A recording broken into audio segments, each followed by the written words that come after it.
Good evening. I hope I find you well. Turns out a lovely sunny evening. Yes, there was one or two showers there today and I was quite out in one myself. So it just shows you, look at us there now. I hope it's going to be good now for a bit. Not just in the evening when you're sort of not going to be going away. I'm certainly not anyway. A story. The Three Strangers, a short story. Anthony Francis Hughes, he wrote it. Pat Joe eased his large frame through the doorway of the small stone cottage as the first snowflakes of the new year came wafting down and settled on the frozen earth. The snow had been threatening to come all day, had finally arrived at nightfall. The hearthstone beckoned, soon dry twigs crackled to life, and flames shadow danced along the kitchen walls. Outside, the wind, which had been virtually non existent all day, was ever increasing in strength. The sound of the water cascading over the mini waterfall on the big river, which ran by the back of the cottage, faded as the gusts became more frequent. Pat Joe had seen it all before. A blizzard was on the way. He applied the two heavy earthen bolts that were fixed to the inside of the door, placed a lighted candle in the window, and sat down between it and the fire. The two sources of light afforded him a chance to read. It was about the only pleasurable activity he indulged in now. In truth, his pastime was more a means of escape, a way to forget, a brief respite from the seemingly never-ending sadness that shatters every thought. Isn't that tough? Yeah, what was wrong? Try as he might, the cause of his torment was never far away. The adjacent woodlands where he worked offered no reprieve. The crashing sounds of water upon rock penetrated the stillness of the forest, ever reminding.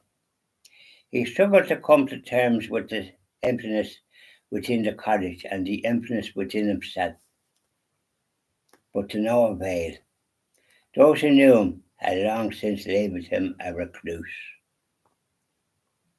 Midnight had come and gone, but the ferocity of the snowstorm had only increased. Pat Joe ignored the knock on the door and the second knock also. He was hearing things, he thought. He never had any visitors, for he was too far off the beaten path for any stranger to come calling. Regardless, nobody would venture forth on such an awful night. In tandem with the wind, the knocking became more persistent and more intense. Pat Joe could ignore the loud banging no longer. We saw the candle in the window, the tall bearded stranger said. I, my wife and child are in dire need of shelter, he added. We are cold and hungry in need of warmth and food. We carry no money or working or worldly goods upon our person. But if you should help us, we shall in time repay your hospitality. I think I'll leave it at that. Or would I finish the story? Would you like me to finish it? I think you would. Okay, I'll finish it. Pat Joe hadn't a visitor to his home in 15 years. In truth, he actually discouraged social visitations. He preferred to be alone, to read or to wallow in misery and curse his misfortune. Well, now that's not a good thing to do. No, you don't do things like that, Pat Joe. Tonight, however, was different. There was almost 2 feet of snow on the ground, and the three poor wretches standing in the front of him were in need of help. He would make an exception for once. You're welcome, he said. Welcome to share the fire and welcome to whatever food there is in the house. Pat Joe lived a frugal existence. He carried no great store of food. All, however, ate their fill, and there was plenty left over. As the night wore on, Pat warmed more and more to the strangers. strangers whose complexions and attire were of variance to what he was accustomed to.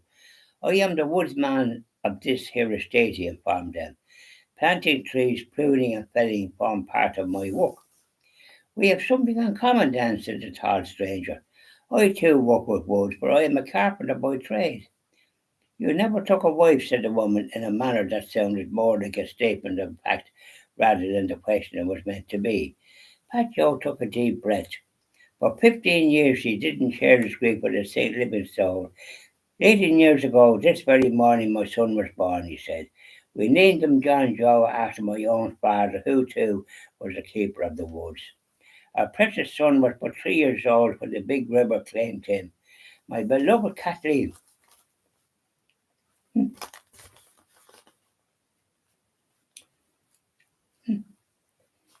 a vain attempt to save our child, perished too. With every wasteland these past 15 years, I've lived and cursed that very day. I fear my living nightmare shall never end. My faith in the Almighty has been severely tested. As for celebrating Christmas, the little child would remain silent all night spoke at last. Your wife and son are not dead. They are but sleeping. And then it was the bearded stranger turned to speak for one last time that night. My name is Joseph, he said, and my wife is Mary. And if our son says that your wife and child are not dead, but only sleeping, then what he says is true, and in time shall be. Kathleen's gentle shaking brought Pat Joe out of his slumber. It's morning, Pat Joe, she said. You fell asleep at the fire again last night. I think I'll have to make up a bed for you down here, she rejoined. When you call John Joe for Mass, don't forget to wish him a happy 18th. Come to think of it, you can call him sooner rather than later. We'll have to set off for church earlier than usual because of the heavy snowfall. Pat Joe released the two bolts of the heavy dog door. Had it all been a dream, he suddenly asked himself. The birds of the air had left their prints on the freshly fallen snow. The fox, the stoat, the rabbit, the badger, and the squirrel had left their marks too. God's creatures were all about. The evidence was plain to see. Plain to see also were the 3 sets of footprints that Pat Joe had set out to find. It was the morning of January the 6th. Pat Joe prepared for Mass, prepared to celebrate Little Christmas, the feast of the Holy Family. In church he would, on behalf of a small family who lived in a wood cotter's lodge on the banks of the big river, offer a prayer of thanksgiving to the 3 strangers who had come to visit. It's a lovely story, but sad, isn't it? It brings tears to my eyes. Yeah, it brings tears. Can't hide them. Funny, isn't it?